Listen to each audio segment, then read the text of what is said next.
Cautelam. Ad cautelam. Ano yung ad cautelam? Latin words yun. Mga Latin yan eh. Parang masarap kainin. Pag sinabi kasi sa yung mga abogado, pag gumamit ng ad cautelam, Opo. minsan eh, may mahaba pang, ano yan eh, may mahabang answer ex abundante ad cautelam. Ganun pa eh. Ito may shortcut yan. Ibig lang sabihin, sinasagot kita na merong babala. Ba may babala? Ba may warning? Ibig sabihin, yung gusto kong maintindihan mo na kaya kung bakit kong sinagot ng ganito. Okay, okay. Kamukha nung kanyang ginawa, kaya niya sinabing ad cautelam, kahit na sumasagot ako sa'yo, hindi ko itinatanggi na, hindi ko kinikilala pa rin na may jurisdiction pa rin ang impeachment court. Kasi baka akalain nila, sumagot ka na eh.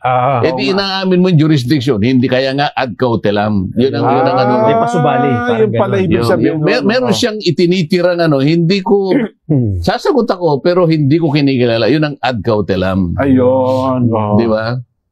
So bagamat sumagot siya, hindi naman ibig Sa sabihin mga tweet, pag sinagot ko kanya, parang hindi ko dinideny. May denial ako dyan. Kaya meron siyang tinatawag na affirmative defenses.